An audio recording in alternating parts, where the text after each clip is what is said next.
Hello and welcome to Elvenhome, and to this edition, which is something of an engine-free zone. That will appear in the next edition, which will be in the last week of December. In this edition, I'm concentrating on the market stalls, installing the lights in them, getting them on the baseboard and getting the people into the market. And you will discover how many people it takes to fill a market. So let's get straight on with me on the layout, starting to remove things to enable me to install the wiring and the lights.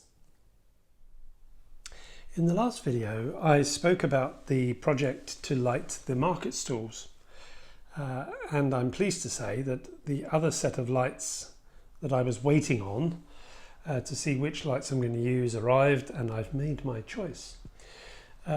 But I also talked about the potential difficulty of how I would run the cables so that there weren't cables visible. And in particular, being able to drill holes that will be big enough to be able to feed the cables through, but not so big that they look like sinkholes, because there's quite a thick depth that the drill has to pass through in order to get through the baseboard underneath.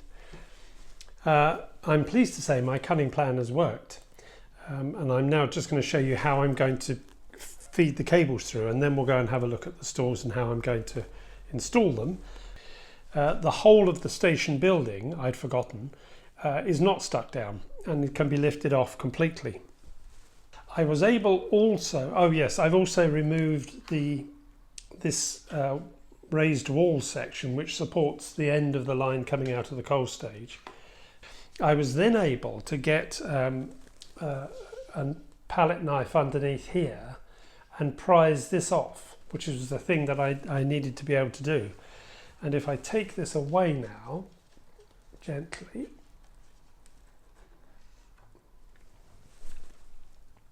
you'll see that already I have, if I bring it into focus, thank you. If I put my hand here, there we go. I've drilled the holes that will take the cables from the market stalls, and this one is for Betty's Baps at the back, which will also be lit. And you can see, if I zoom in a little bit more, that's probably a bit too far, but anyway, you can see that I've cut the openings of the trench that I will dig out more of the foam that's sitting underneath there. And that is, I think, about 2 inches deep, that foam, and then we get to the baseboard. The baseboard itself is about 1/2 inch thick, I think, and it then has a layer of foam underneath to help deaden the noise. So overall, I've probably got about a 3-inch gap to go through, but I'll take out some of that foam, and there's a little trench you can see running up to the wall that will hold the cables coming out from underneath Betty's Baps. So the first thing I'm going to do is lift off the station building, dig on the right hand side of that, dig out all the foam, and probably trim the rest just to make sure that when the cables come down through the plastic, they've got somewhere to go. And then I shall drill my hole through the baseboard, through which all the cables will eventually run. So I'll get on and do that, and then we'll get back on the desk, and I'll tell you whether I've been able successfully to do that. I think I should. My main worry is that when I'm drilling, inevitably as you go through the baseboard eventually, there's a bit of a jolt with the drill, and I don't want to biff the hotel. And because it's all wired in, I don't really want to have to lift the hotel out the way. So I shall hold my courage in my hands and the drill very closely and get on and get this bit of work done. You'll be pleased to know that I did successfully cut out the trench that I needed and put a hole through the baseboard and didn't destroy the hotel in the process. Though I did manage to, it had got stuck in a tiny corner. I did manage to dislodge that so that I can get on and do the scenic work. But I'll show you the work that's been done on the layout once I've completed this and we're starting to think about installing the lights. As I said, what I'm doing now is thinking about installing the lights in these market stalls. Now, of course, the best time to have installed the lights in the market stalls was when I was building them, because they wouldn't have had their roofs on. And that got me starting to think about how was I going to actually get my fingers or something in to be able to position the SMD, the lights into position. The lights that I was waiting on when I was in the last video actually arrived on the day that the last video went up, and those are these ones here, which are again really good, very small, as you can see. They give a really good light. The ones that I showed you already, which is this one, let's get this into focus, there we go, I think is a slightly smaller SMD, LED, sorry, and the silver, the cable will be much less visible, I think, than the black and red. So I'm not using these on the market stalls, but I am using this on Betty's Baps, which is, there she is, which is now going to be lit. I don't know if whilst I'm waiting, these are so fine at the end here that it's quite tricky to be able to get them to light. If I have a go. So what I'm now thinking about is how do I go about attaching the LEDs into these rows, and what sort of order should I give them in order to try and spread the light. Let's see if Betty's Baps wants to light up for me, if you'll pardon the expression. Oh dear, YouTube strike coming my way there, I think. Well, it's not doing it very well, is it? Let's be fair. No, that's me trying to get very thin cables to connect to the. Oh, there we go. You can see the light coming on. So that cabin is going to be lit. I don't know what your experience is, but my experience of getting any lights to stick on anything is that it's really quite tricky. Even using some super glues, it seems to take ages before the glue grabs. So what I decided to do was to cut small pieces of, let me just get this into focus, come on, thank you, small pieces of 2mm by 1mm strip styrene, which is the same strip styrene that is providing the bar that is linking all these together. And then I was able to work to stick this using rocket card glue to the strip styrene. I can then use a polystyrene cement underneath on the bar, and that will grab this very quickly. I won't have a problem fixing this on and getting it to hold, and I think that will work quite well. The light pattern that I eventually settled on is that the outer two are going to have the first and fourth stalls lit.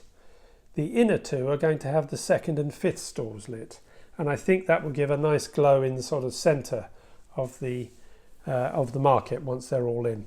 So there'll be two lights coming off of each row. As I mentioned and showed you before, this has already been cut to allow me to do that, and that hole is big enough for two sets of those wires to go through each hole. So this is obviously the first row and going across. That's the hole for the butty cabin. And once I have all the lights through here, I will then be soldering onto the ends here some other cable, which is what will go down through the baseboard and into the power distribution unit that's underneath the baseboard. I have got another one of those on order expressly for the market stall. It's not due to arrive here until January, so in the interim, I'll wire them into one of the existing power distribution boards, but I suspect that may be a bit bright once all the lights are on. So I do want to put them on their own power distribution board, and then I can use the fader that's on there to bring the light level down to something closer to what you'd expect, because this isn't going to have floodlights. The lighting for this will be very haphazard. May not even be from generators. It could, this 1940s might even be paraffin lamps, that sort of thing. So I don't want it too bright. But what this will allow me to do is to fit the stalls in and glue them on here, and then fit the people both in the stalls and watching on the other side, so that the whole of this will be completed before it goes back onto the layout. And then I'll be able to feed all the various wires down through the big hole that is there now, and connect underneath in what is an increasing rat's nest of cables. I rather fear that one of the things I've got to do when I get under there is make a more sensible run of all the light cables that are running into different power distribution boards. So that's where I am. That's what I'm going to be spending probably the rest of tomorrow, because it's quite late in the day now, doing. Wiring the lights into the market stalls first, see how I get on with that, and then going through the business of connecting up the wires that will give me the run through to where the power distribution board can actually give them some power. So the next time you see this, I think what I'll do is I will show you one of the rows with the lights in, just so you can see how I've actually done it, and also just talk a little bit about where we are on the layout with the work to do some scenics around the back of the hotel. As you can see, the work to create a marketplace has caused quite significant dislocation in Weathertop. The station's been moved out of the way because doing the market means that I can complete the scenic work around the hotel. Because although the hotel was sat in its proper position, I didn't complete the scenic work at the back of the hotel. And that I've now done very simply, really. This is just simple Metcalfe paving. There's a little lip cut out there to receive the doorstep that's on the back of the hotel. And that goes up and under the fire escape on the back of the hotel. And then all I've done is put some of the Javis asphalt to provide a kind of rough surface, and stuck a few bushes on the top to really complete the scenic work there. I don't intend to do any more. You can see there, but you can't see it a great deal. But it does just stop that being bare baseboard and give a bit of variety, and looks like an area that isn't visited much. And so I'll be able to put the hotel back into its place fairly shortly. The wires normally need a little bit of encouragement from below to properly go down the hole, but you'll see that will sit there. I'm not going to crawl under the baseboard at the moment, but I'll do it in a moment. And that puts the hotel back in its place. If I turn the lights on, and you can see, I don't know if I can show you, I can't show you, I'll take a photo afterwards, which I'll put up about now, just looking down the back of the hotel once I've got the hotel seated, that shows you what it now looks like with the scenic work completed down the back of the hotel. What I've also been able to do, I think this is the first time you've seen it, is complete the trench to receive the wires and the cables for the market stalls. So the hole is actually down this end. As I mentioned, I didn't want to have the drill too close to this when I was putting the hole through. And that's a little trench to take the cable from the bacon butty stall, Betty's Baps.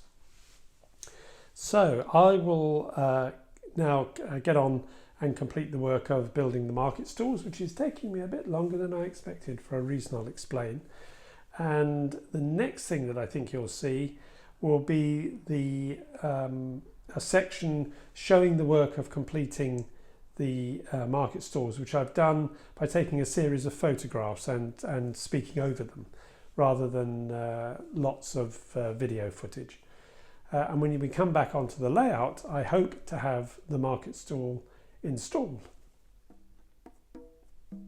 In this section, I will talk you through the various stages to install the market stalls and the figures to create the market.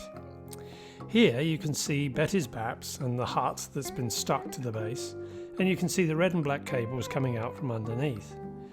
I'd also by this point had installed the first row of single stalls at the far end. The cables for the two lights can be seen in the top left of the image. The contactor cement worked a charm to grab the stripped styrene to which each light had been attached, and to hold it to the bar that secures the market stalls in each row. It was a relatively straightforward business installing the lights, both for the single stalls where I could get my finger in to position the lights if necessary, and the double market stalls which did require much more use of a pair of tweezers. In the next image you can see into Betty's Baps, and you can see Betty there waving at you, encouraging you to come and try her baps. In this image you can see one of the row of double stalls. I took this image to give you a view of the wires coming out of the end of the stalls. I realised that I needed something to hold the wires, to stop them just flopping around, and also to keep some tension on the longest wire, which runs on the set of stalls you can see from the fifth stall up. Once again, the jeweller's wire came into its own. It's very fine black coated wire. It worked really well to provide little ties which are hardly visible, partly because they are at the end furthest from view. Having stuck the first row of stalls in place, I started installing here the market traders. This first row was straightforward because there's easy access from the back. I was using initially rocket card glue at this point. You can see around the feet of the traders that it's still drying. Rocket card glue has a mind of its own, I found. Usually it's really sticky and grabs quickly, except when you really need it to do so, and then it doesn't. The figures were not sticking to it well, and the glue was being very slow to go off and grab. So I went over to using contactor glue, which was much better. The figures grabbed and stood unaided reasonably quickly, and they dried very solidly. When it came to installing the traders in the two middle row of stalls, I had more of a problem. Plainly, there is no easy access with the canopies in place, so the only solution was to mark where each figure would stand along the centre line and to glue them in place, one facing to the left and one facing to the right. I varied the order of left and right facing to try to avoid too much regimentation, until I had fixed all 12 traders in place. I then had to hope I had been accurate, so that the stalls would drop over the 12 figures. I'm pleased to say that I was accurate, and in the next image you can see the first two rows in place, with the customers having been put in there. Here again I tried to mix up the position of the customers, so that they're not all parallel to the stall, and that some are simply walking either along the row of stalls or from one to another. There are 16 customers along the completed row. In fact, I went back and put a few more because it looked so bare. It did make me realise just how densely packed real markets are. This diorama did rather swallow people. You can also see in this image on the far right hand side that the first two stalls traders have been put in, and you can see the black lines which I've marked to show where the remaining 4 stalls traders will be. This image gives you a better view, having installed 3 of the 4 rows. I put more people in the middle row than I did in the first on the right, and that is starting to look better, and looks more like a market in fact. I think I could have trebled the number of figures and it still probably wouldn't look full. Here you can see all the stalls in place, and I had started the work of putting the customers on the final row of stalls. Once those were in place, I could complete the final row of traders, and that just left me the task of adding wire to each LED to reach the power distribution board under the layout. I tinned the ends of all the 9 sets of cables and joined them to extra cable covering each join with heat shrink. The LED used in Betty's was coloured red and black, so that made identifying the positive and negative cables easy. The silver ones were also easy, because the positive cable was about 10mm longer than the negative. For a reason I shall explain shortly, I found I didn't have enough cable of only 2 colours, so I stuck with red or blue and white as always being the positive, and yellow or brown as the negative. Unfortunately, I got my measurement wrong, and the length of wire I've used is far too much, as you can see from this image. All the additional wires are going to need to be cut back at least a foot and possibly 18 inches from each set of cables. There was plainly more than enough red and yellow for me to have done all of the cables a decent length.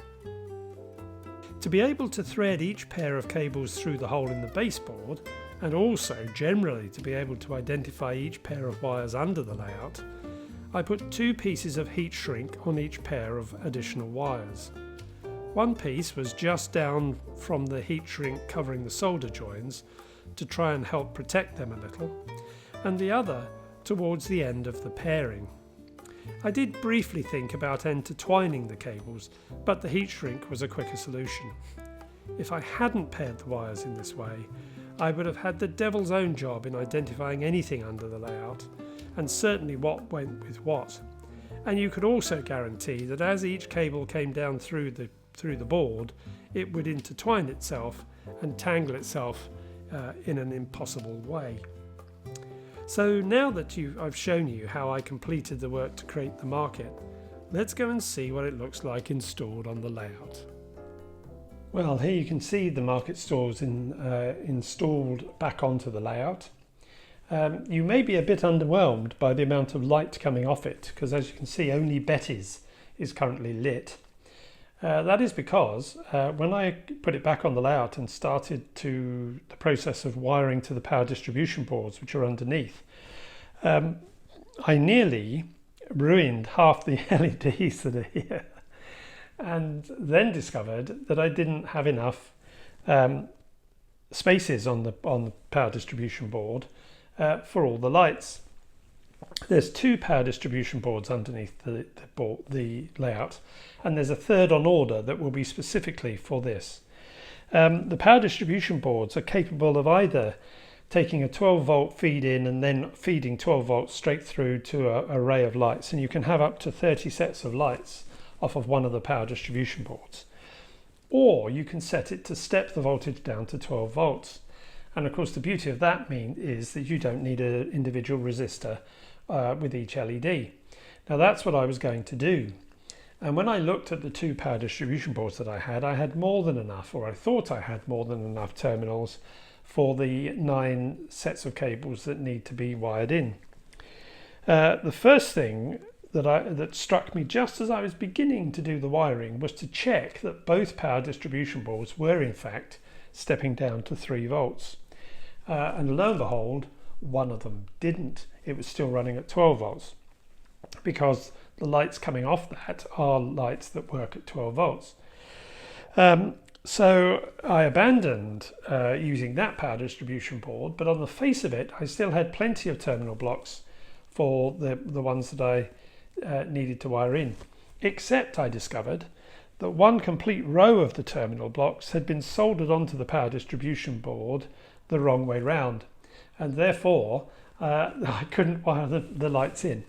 So I wasn't going to try and do anything other than wait until I get the power distribution board. So it probably won't be before the new year that I can get this properly lit. When that new power distribution board arrives, I will show you it, because I think they're brilliant bits of kit. Mark Island at Piddle in the Marsh suggested them to me, and it was one of the best bits of advice that I've had. and I'm very grateful for it, because there is also a further power distribution board under high Elvenhome which controls all the lights there, and it does have the great value that not only can you avoid needing to put a resistor in to each LED, but it has a dimmer in the power distribution board, so you can dim all the lights as well. Now obviously if you've got a range of lights in different places, you probably won't use the dimmer too much, but I will be able to use it for the market to make sure that in total the amount of light being shown isn't too strong. Because I think when they're all lit, it will be looking like floodlights there, and they'll need to be dimmed down a bit. But as I said, I'll take you through the distribution board when it arrives. There's just a chance it might arrive before Christmas, in which case it will make the final video that I hope to put out about New Year's Eve or the 30th, somewhere like that. If I turn the lights on just a little bit more, just so you get a clearer view, you can see that I think it looks great, and I've put some figures at front, and I'll take a separate piece of video now to show you, which gives you a closer view, because if I zoom in from here, I think the picture will degrade.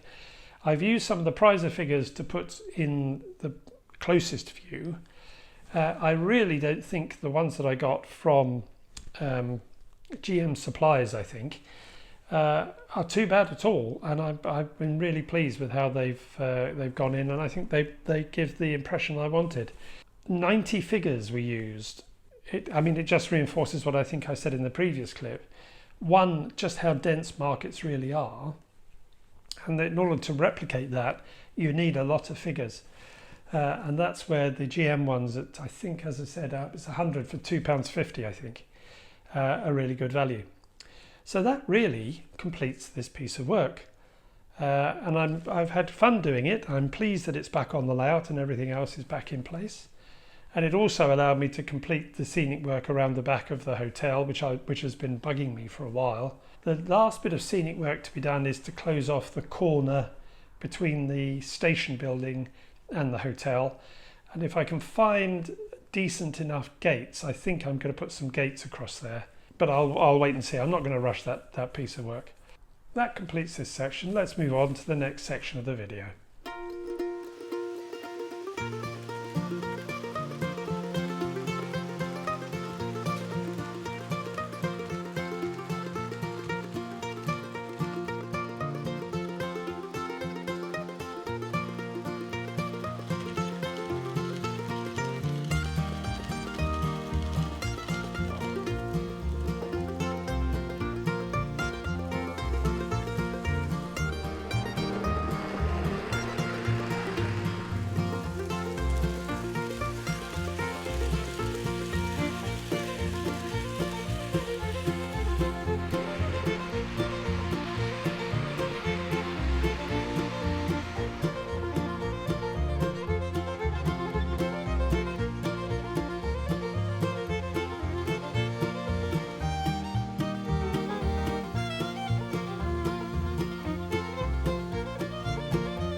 Well, I hope you enjoyed that running session. The running session was very similar to in the last one in that it's the same locomotives and coaches, but I'd recorded, or thought I'd recorded, some footage with train cam for the last session, only to discover that I had in fact switched train cam off and not on. So this time round it was more heavily using the train cam footage, but I also put in something which hasn't been run much and actually took quite a bit of cleaning, which is the branch line, and getting a view of the Autocoach with the Pannier. That completes this edition of Elvenhome for the pre-Christmas one. There will be one more, because I will want to show you the completed engine shed and its installation on the layout, which has been completed, and I will be recording the footage for that very shortly. If you've enjoyed the video, please do give it a thumbs up. That's always very helpful, and if you haven't subscribed, well, please do subscribe. It'll be great to have you along. And of course, if you've got any comments that you would like to give me, please do feel free. It's part of the fun of doing the channel to respond to the comments, and so much help has been given to me this year with various elements of the work that I've been doing. But it only remains for me now to wish you a very Merry Christmas. I hope you and your families keep safe and have an enjoyable time over Christmas, and a COVID-free Christmas if you can. And I'll speak to you now in a couple of weeks' time for the last video of the year. But until we do that, that's bye-bye from me. Bye-bye.